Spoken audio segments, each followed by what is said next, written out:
Hi, a big hello from the Arctic for the final session of this year's AXA XL Arctic Live.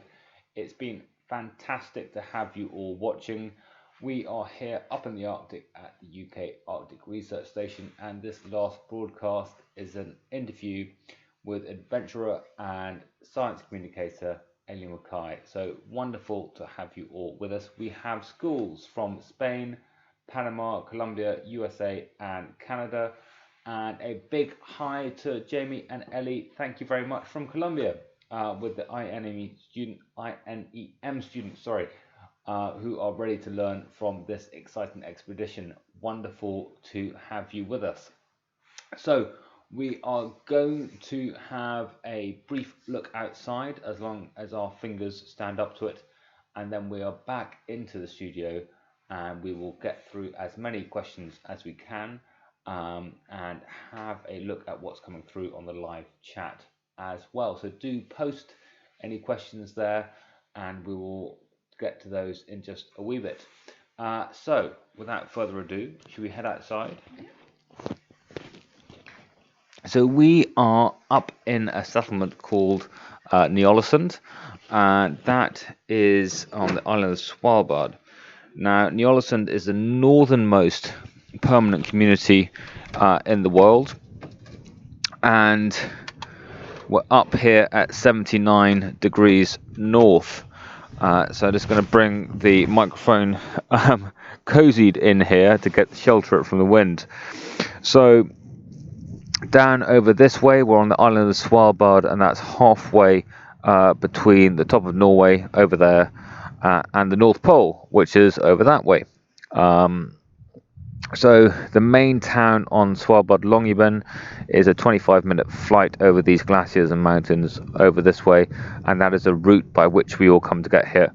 The airstrip, I was about to say airport, can't really call it an airport, is just behind the station where we are. It's a fantastically beautiful place to be, and you've got this view out here across Kongsfjorden, and that's the fjord or sea inlet running past the station and the International Science Settlement here. This is where we've been doing our research over the past 2 weeks. So we've been out in a small boat sampling the waters here for two things. We've been sampling them for ocean chemistry, looking at ocean acidification, and we have also been looking at the plankton and plastics in the waters here. We'll talk a little bit more about the science when we get back in and we can feel fingers and that kind of thing. But briefly, you can see the glacier at the head of the fjord there. We've been out sampling here behind me in the outer fjord. That glacier is where the icebergs you might be able to see in the foreground are coming from. So breaking off the front of that glacier, and that's about 15 kilometers away. Give you a sense of distance. There's mountains in the back there. Those are a further 15 kilometers away, so about 30 kilometers from where we are standing at the moment. But in the wonderful clear air of the Arctic, almost look like they can reach out and touch them. And I'm just going to show them where we're staying. This is what a research station looks like. Behind you can see some of the other buildings. There are about 45 buildings where we are in Neolesund. Everything from workshops, power stations, gyms, other research stations from other countries. But this is the UK Arctic Research Station. It's a wonderful home from home in the Arctic. So we have bedrooms. Each of us has their own bedroom. We have hot showers, we have a place to make tea, we have a living room, and we have lab space and office space up here as well. With the wind, it is getting quite chilly. I can feel my hands going, so we're just going to come back in and come back into the warmth and have a sit down. It is only about -5 at the moment, but with the wind, it definitely feels much, much colder. So just come and sit down and get the mic back on. There we are. So it's been an amazing week looking at how this beautiful but fragile environment is changing. And the way that we've been doing that is by taking samples, both using a Niskin bottle, which is basically a tube with ends that snap back at certain depths, and you control that using something called a messenger, a metal weight on a wire, and also by dragging a net to collect our plankton samples and plastic samples. All that being packed up at the moment, ready to be sent back to the UK, and then will be analysed back in the university laboratory, and that will be at Exeter University in the southwest of Britain. But today's expert interview is with Ellie Mackay. Ellie, welcome from behind the camera. I know that holding the camera up, especially a metal cased camera, can be rather difficult in these types of conditions. That one was particularly cold, even with gloves on. The wind is picking up. And eventually I worked out methods for holding cameras up with mitts on. Yes. I think that's really the only way. Lots of great questions coming in, Ellie. But briefly, before we get into these questions coming through on the chat, can you tell us what does it mean to be a science communicator and an adventure scientist? What is your job? Absolutely. My job is quite a detailed and varied description, and a science communicator or adventure filmmaker, those two different job descriptions cover a lot of different roles. So I know science communicators that have a totally different job than me. Okay. So what I do is try to translate, communicate scientific stories. So not necessarily scientific facts, but the stories around them, their context, their implications, the people they affect, and why we should care about the facts. Those stories, putting them in a type of media, so whether that's a podcast or a video or a blog or a vlog, or even an art exhibition, in some form other than a scientific paper. So most science is published in scientific journals and it's read by other scientists and maybe some members of interested public. But normally it doesn't really go outside that other than through the media. You might see a bit of science news on the TV. But some of that science news is a little bit short, condensed. Sometimes it's very oversimplified to the point that it's maybe not quite accurate. Okay. And you don't really want to just get your science from watching the news. So I produce all these different types of documentaries, films, podcasts, which tell the stories of science that I think are really interesting and that I think are important that people like you know. And the adventure side of it comes in because I specialize in extreme environments. So oceans, jungles, hurricanes, disaster zones, Arctic and polar regions, underwater, basically all the cool places, all the fun places. So I sort of bring those stories from environments that are not really accessible to necessarily people in the classroom or at home. Amazing. And how is that role applied to Arctic Live? Why are you here? Why am I here? So my role on Arctic Live is as the field producer for the live events. So that involves setting up and building the studio, and we're going to tweet out hopefully a little video of setting up the studio behind the scenes. This is not a typical studio at all, so it requires a little bit of creativity in building and setting up, making sure that we are running live and we're broadcasting out to schools all over the world, and then during the live broadcast, operating the cameras, operating the vision mixer, which allows us to show what's called B-roll, so shots and footage that we filmed throughout the week, and going out and getting that footage, following the scientists on the boat and recording. So gathering all the information and getting it down the lens, down the internet to you guys. And what's the best and the worst bit of the live producer role? The worst bit is when things go wrong, because when live TV goes wrong, everybody can see it. And it's very frustrating because we know that there are people on the other end watching and we've sort of got to scramble to get back online. And it's very, very quick troubleshooting. So you've got to think really quickly and really reactively to figure out what's gone wrong and then something's gone wrong, you can't necessarily just fix it because there'll be a reason why it's gone wrong. Say the power's gone down or the internet's gone down or something's happened. So you have to think of ways around it. So you have to think really creatively and outside the box to come up with alternative solutions. So that's normally really fun, but doing it under pressure when, you know, people are waiting and people are watching, that can be very, very stressful. The best bit is when it works and we get brilliant feedback from you guys. So we really like when it feels very interactive and lots of people are commenting, and we see tweets with teachers taking photos of their students watching.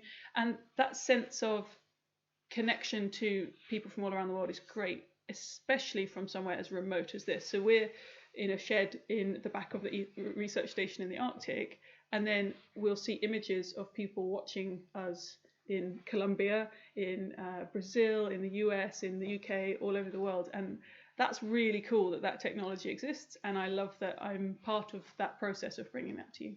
Amazing. So not much work then over the past No. 10 days. No, not too much. Just a few sleepless nights, but it's worth it when it works. Brilliant. So questions from INEM in Colombia. First question up is it difficult to be a woman in science and communication? That's a very good question, and it's an important question. It's a great discussion to be having. I personally don't see it as a barrier at all. Of course, it shouldn't be a barrier, and it shouldn't be difficult. There are some really basic challenges, like the weight of the kit is astonishing. So I'll be carrying, you know, tens of kilos of gear, camera gear, all over the world. So I just have to be very strong in order to cope with that. And I'm stronger than a lot of men that I know, actually. So I don't think that's really a barrier. It's definitely something that I'm proud to be a role model. I'm proud to be on the screen in front of young girls and boys who are interested in going into science communication, because it is a job that anybody can do and should do.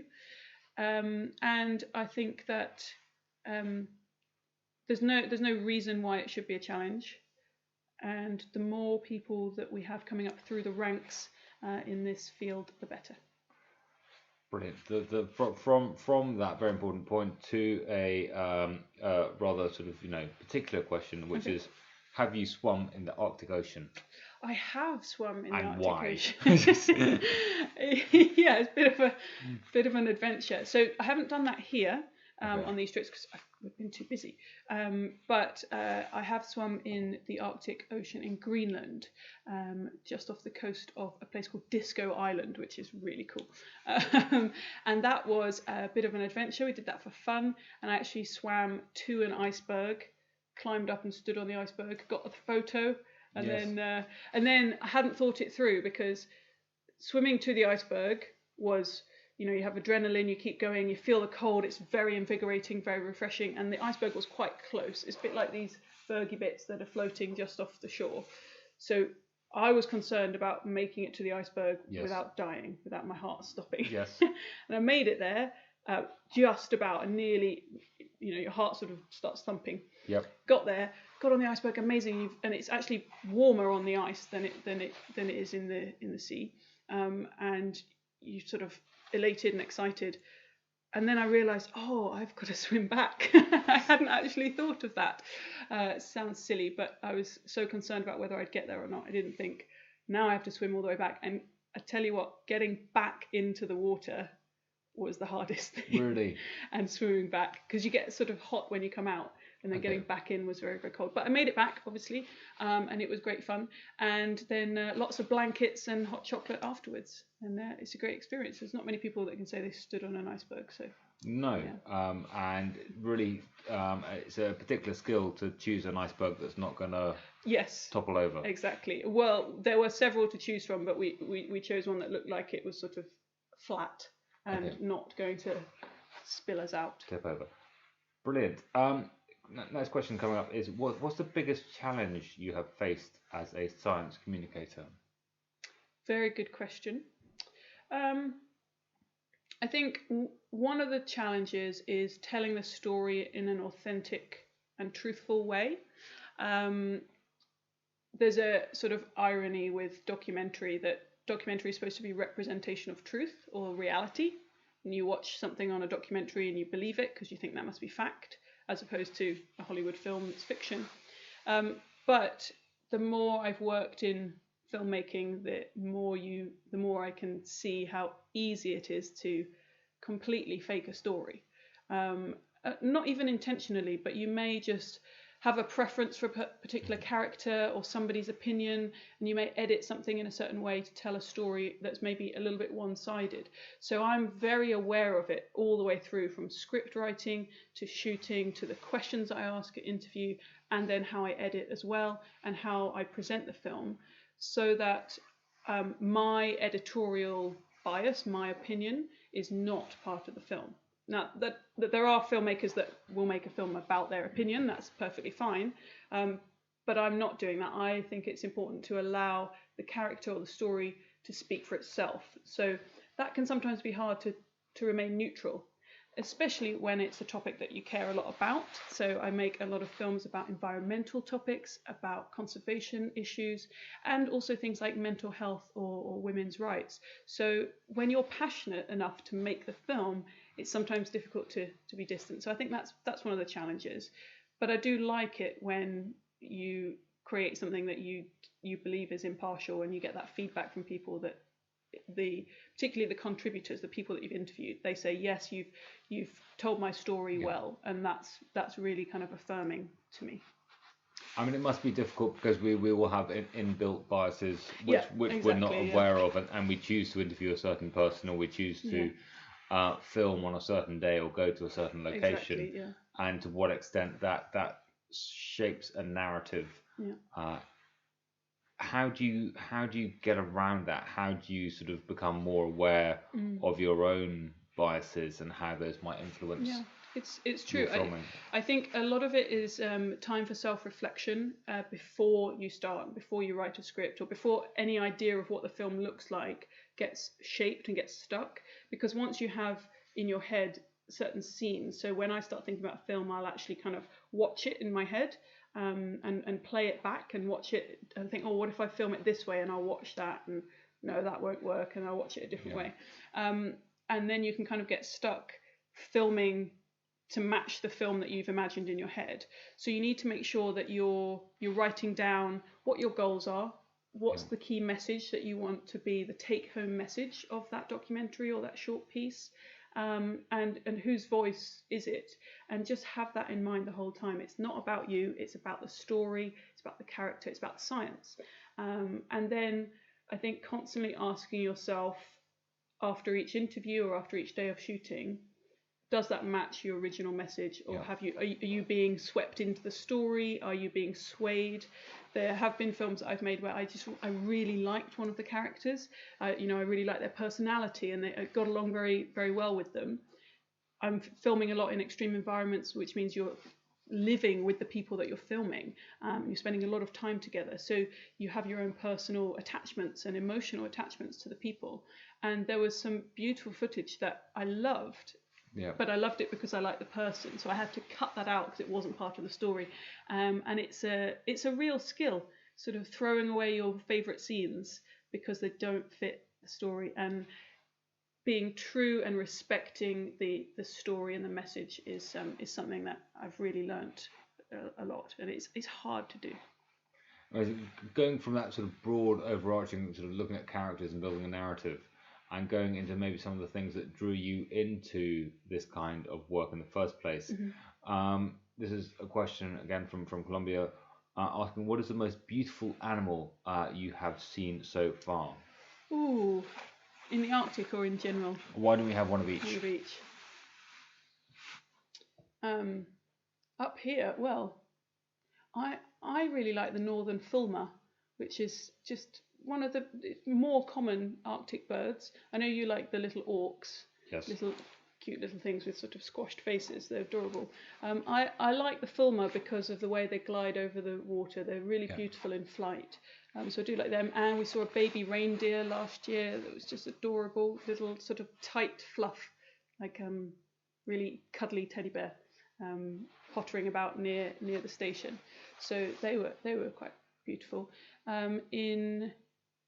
Outside of the Arctic, a lot of the underwater species that I've seen. So I've seen something called a flamboyant cuttlefish and a baby flamboyant cuttlefish, which is the cutest thing. Very colourful, very pretty. Some seahorses, something called nudibranchs, which come in all different types of colours.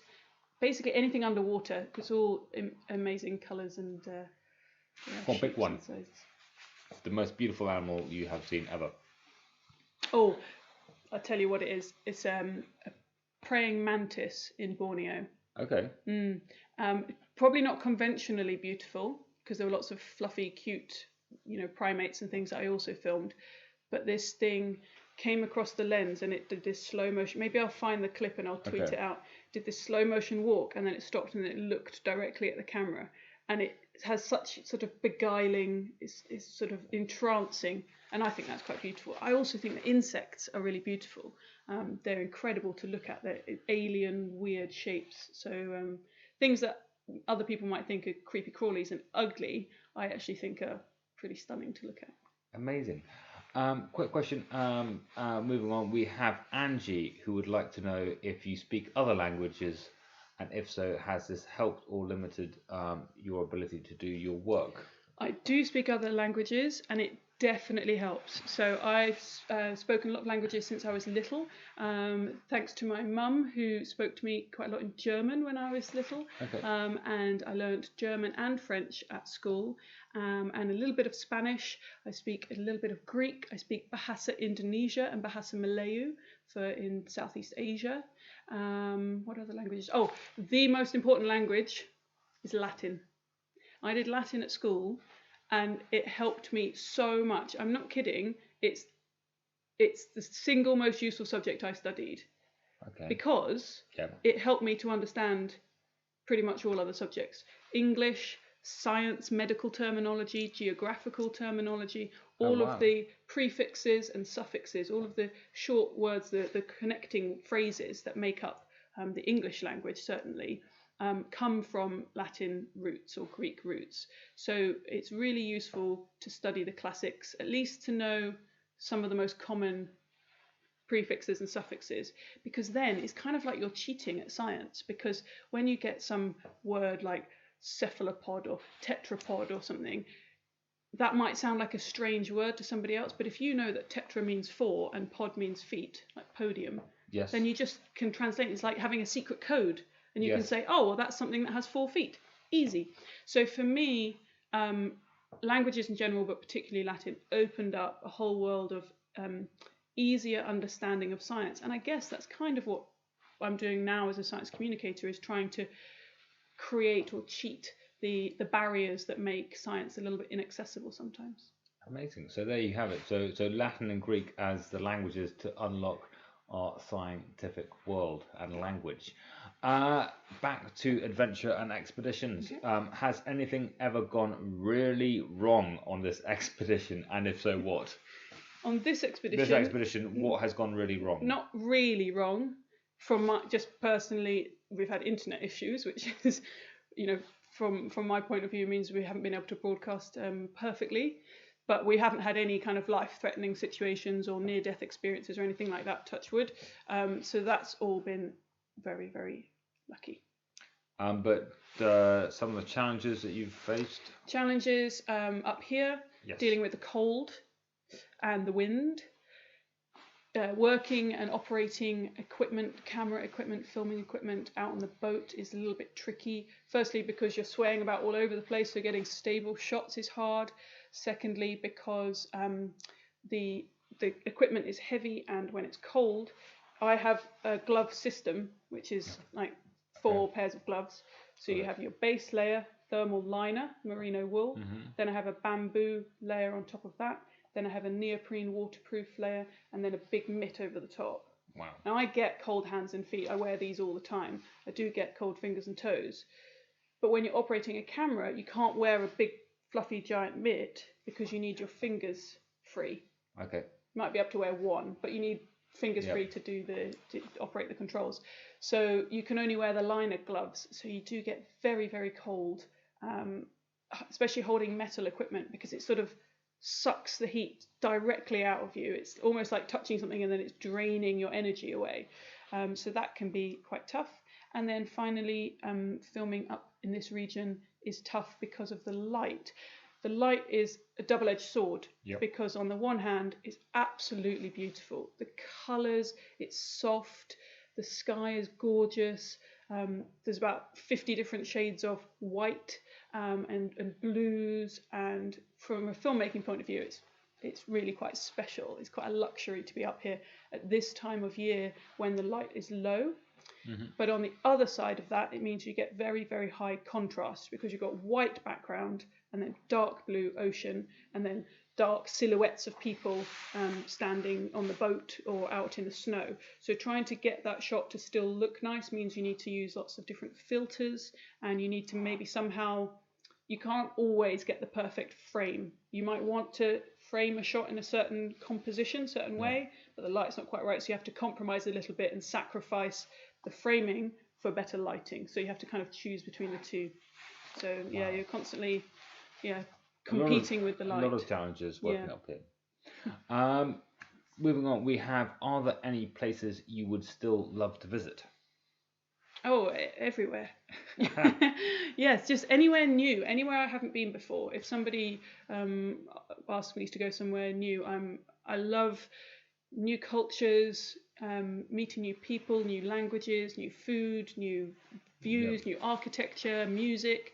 I think travel is one of the most important things that we can do if we do it sustainably, and we do it in an integrated way that, working with the local communities and bringing as much as we take and not exploiting, but definitely interacting with as many different places and cultures as possible.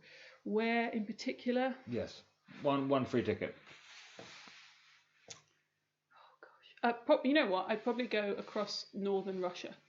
Okay. Because it's somewhere that I'm unlikely to go, with work or somewhere else. It's somewhere that it's not on everyone's top list, and it's absolutely stunning. I watched a documentary called Russia from the Air, which is just like 2 hours of drone footage with music. It's just a beautiful montage of scenes, but there's so much variety. There's mountains, beaches, lakes. Some of it looks like northern Canada, some of it looks like the Mediterranean. It's incredible. So yeah. Wow. I'd go off into the wilderness. Go off into the wilderness in Russia. Fantastic. And are there places that you are unable to explore that you would like to visit, places you can't go? That's a good question. And obviously there's certain places that have remote accessibility issues. There are some parts of the Middle East which are too dangerous to travel through at the moment because of the political situation, and that's always a shame. It doesn't put me off, and I do still travel to areas that are close to war zones or in areas of sort of political unrest, but it means that you have to move very carefully through those places, and you have to respect whatever laws or restrictions on travel there are. So that makes travelling to those regions a bit more difficult, but it's still important to support the local communities and tourism industries there. I guess space would be the next one, wouldn't it? Space. Somewhere that I can't go. Not yet. It would be kind of fun. Not yet. Not yet. Brilliant. And if you could have any other job in the world, what would it be if you weren't an adventure filmmaker and science communicator? I honestly don't know, because I love my job. I would either... Teacher. Yeah, so I worked as a teacher for many years and absolutely loved it, and that was brilliant. Really, really enjoyed. Again, it's a form of science communication, though, isn't it? Is that allowed? I think science communication can take a lot of roles. I mean, there's much more to teaching than communications. Yes. I would definitely, whatever I was doing, I'd definitely be working with young people. So whether or not that's working as a lecturer or a teacher or a dive instructor or a tour guide, travel operator, I'd be working with young people. I'd be working outdoors. Yep. And it'd be travel of some kind, and working for a charitable cause. Okay, brilliant. Yeah. So one or two things then, if you weren't doing this job. Is there anything that you are missing from home, and if so, what? See, I was asked this last week, and I gave the answer. I was like, no, there's nothing I miss. I love it up here. I'm very happy. But now I can definitely say I'm missing fruit and vegetables. Yes. I'm definitely missing fresh fruit and vegetables. Definitely. Something green that crunches. Yeah, crunchy. Yep. Cucumber. Ooh. And pepper. Ooh. Looking forward to that. Brilliant. When and where was your first expedition as a professional? Oh, good question. So probably that would be either Greenland or Borneo. My first feature documentary was in Borneo. I'd already lived there for a couple of years beforehand, so I knew the area very well and loved it. And I'd fallen in love with a story, a very complicated science story that I wanted to tell, and I've been thinking about it for a while. So when I got the chance to make my own documentary, that's the first place I went back, and I made a feature-length film about palm oil in Borneo. So yeah, the jungles in northern Borneo. Amazing. Beautiful part of the world. And question here: could we ever have an Antarctic live? Oh yes. When should we do that? Antarctic live. Probably in the winter, i.e. the summer down in Antarctica, the austral summer. And the one thing that is more difficult with Antarctica is the connectivity. Yeah. So we're very well served up here with our fibre optic line back to Norway. But yes, we have been talking. Anybody who runs Antarctic field station who is watching this broadcast, we are be in touch. We'd love to do Antarctica live or Antarctic live. Definitely. As soon as we've got the connectivity down there, I think it's a must, isn't it? Well, I've done satellite communications from down there, and there is a 3G signal you can just about get hold of on King George Island, which is one of the islands in the South Shetland, just off the peninsula, where there are a few stations.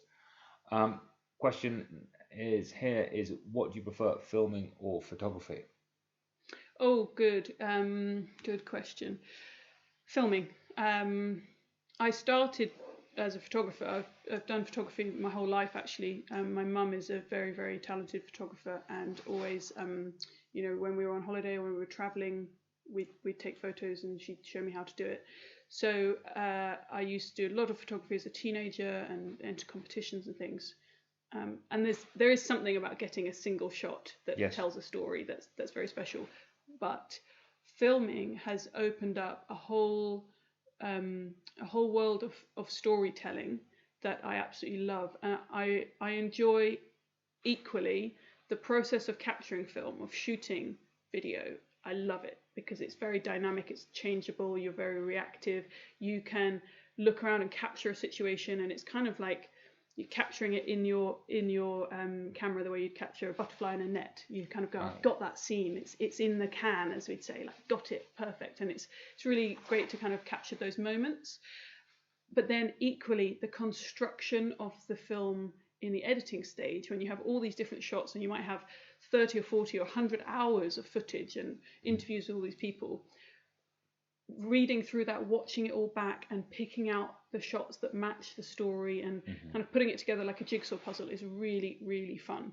So you don't quite get that process so much with photography. No. You might select, a dozen photos that sum up your trip.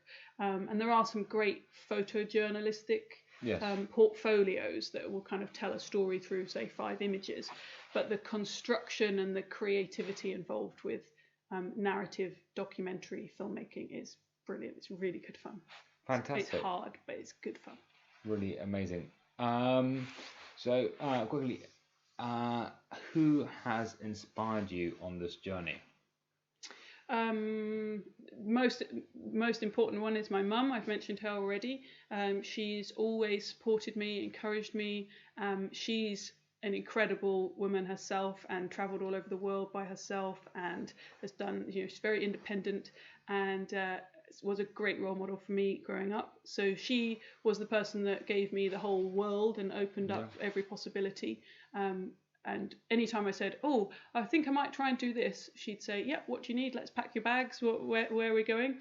But then also different people throughout my life. On TV, there was the obvious David Attenborough, which I think anybody who grew up in the same time as us has had him as the kind of a grandfather of the nation for love of wildlife. And then I was very lucky. I had a couple of fantastic teachers at school and sort of mentors who, when I then became a teacher myself, I ended up teaching alongside, which was great because, I then became a colleague and a friend. And having a good teacher, and this is a shout out to all the teachers who have logged in and are bringing us to your classrooms. We know several other teachers that have logged in. We've seen them before. We've met them. You've met them in person. Yep. We've met a few.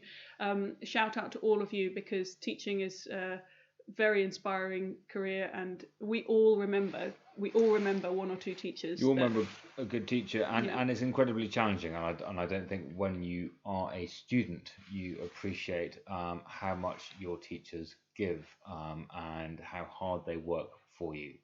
So if you are a student watching, then please give your teacher a big thank you, because definitely. They really deserve it.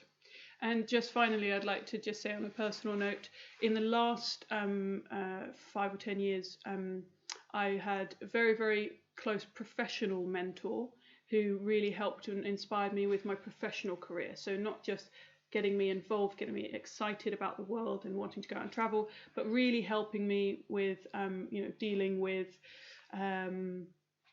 taking on a career, standing up for myself, having sort of a sense of self-worth and negotiation going into professional situations. It's a man called Russell Mann who sadly passed away earlier this year, and was really, really sad loss for all of the friends and family that knew him. He was also a teacher, and absolutely devastating loss for his school. So he's somebody that's definitely I'd like to say a thank you to, because he I would be doing something like this, but I don't know necessarily that I'd be at the professional stage of my career without him. Thank you very much. Very heartfelt words there, and to all those who inspire and work with young people and mentor or teach, a big thank you to all of you. Dixon in Colombia thinks they saw you in a documentary from Discovery. He doesn't remember the name of the documentary. He says Ellie was opening a hole on the ice sheet in a glacier. Was that you? I'm not sure that was me. I have done a documentary but I haven't done any ice hole opening. I've done ice diving. So if it was ice diving, then that would have been. But whoever that is sounds cool. Yes, another Ellie. Another Ellie. Like to meet her. Yes, brilliant. Professor Edgar would like to know, ask Ellie, according to her, what is the best place and time in the year to see the Northern Lights? Oh, well, this is a pretty good place, isn't it? In terms not now, of it's not. not right now. In terms of location, for public to be able to access, Longyear is the nearest northernmost publicly accessible town. Yep. So you could come up to Longyear. And northern Norway, Iceland is very, very good, and Greenland as well. Time of year, the winter. Best time of year is normally March or April, isn't it? February, March. I mean, depending on what latitude you're on. We're a bit north here to get the full rural sort of band. And yes, technically, if we saw them from here, they'd be the Southern Lights. Well, they would be to the south. They would because they'd be south of us. Yes, they're often to the south of us. Yes, we're a bit far north here. If someone wants to pursue a career in photography or filmmaking, what documentaries should they watch for inspiration? Okay, how long do we have? Maybe we'll send a list 2 minutes. out. What should they watch that is age appropriate? It depends what topic you want to get involved with. Blackfish is great. Cowspiracy is a good one. Before the Flood is good. Maybe the best thing is to send out a tweet or a list of some of my recommendations. Definitely. But I mean, anything. Just start watching and start noticing what you like about it and why.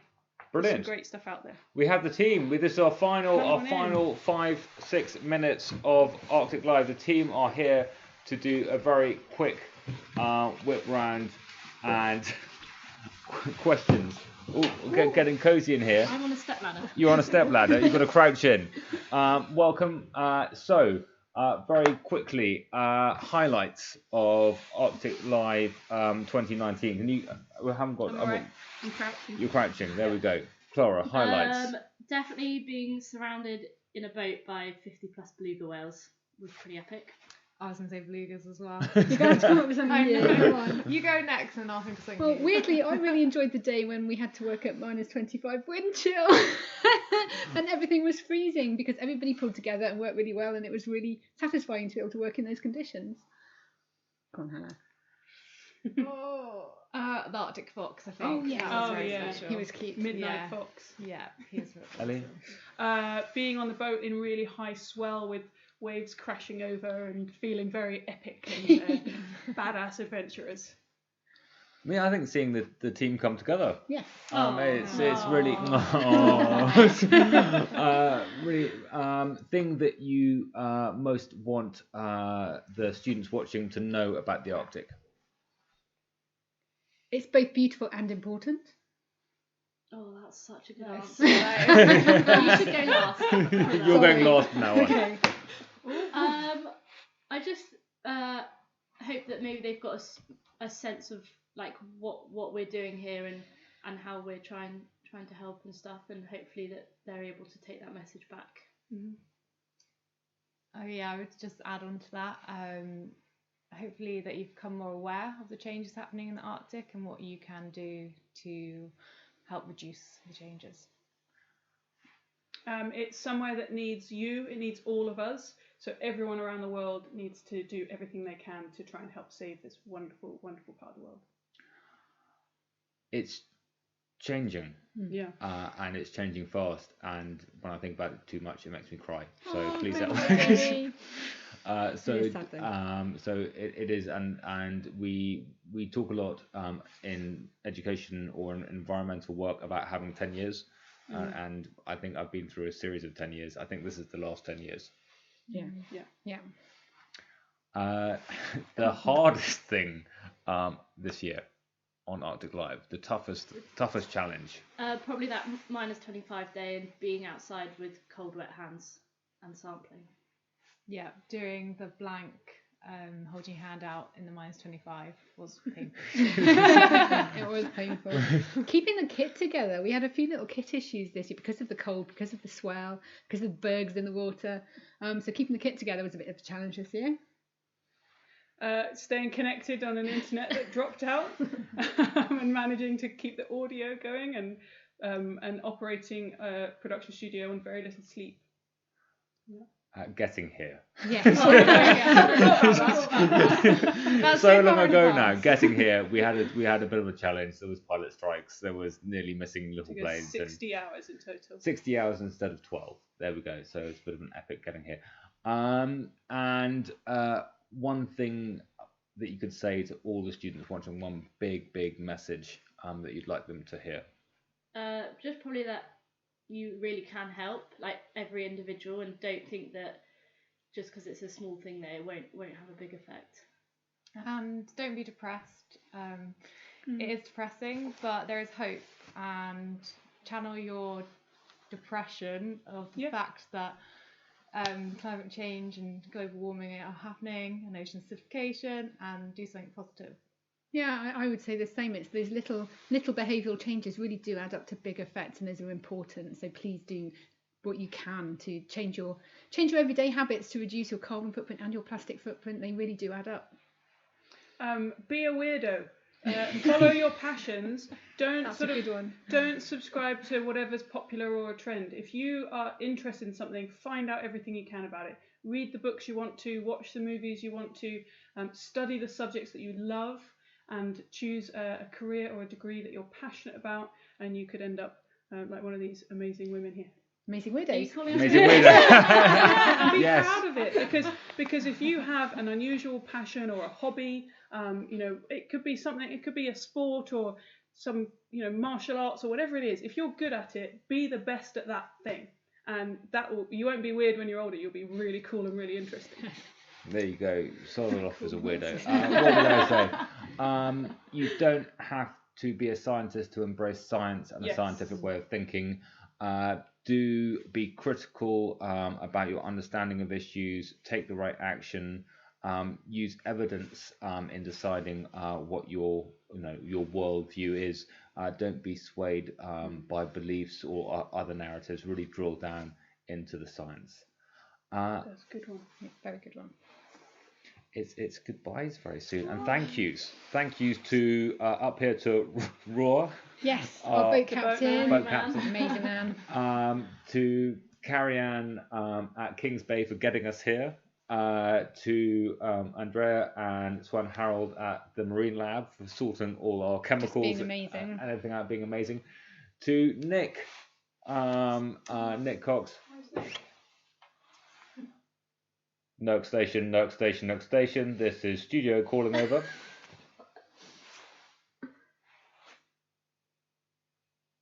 Give him time, he's got to go off business. Hey, go ahead.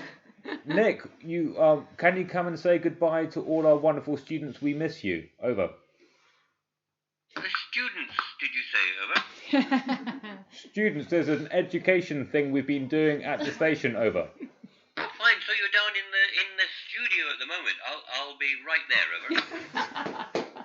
Over. So Nick's coming down. Nick, amazing, who has looked after us all over the past 2 weeks. The AXA XL, who supply all the support to make Arctic Live happen, and this is the 6th year they've done that. So a massive thank you to you, to the British Antarctic Survey, to the NERC Arctic Office, to the University of Exeter, and to Plymouth Marine Laboratory, to Finisterre for clothing us in this amazing garb, and also to the fantastic team back in County EU, London office, Megan, Maddie, Dan and Irina.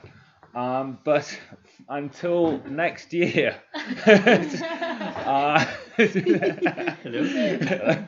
a big Arctic goodbye from all of us. Bye. See you.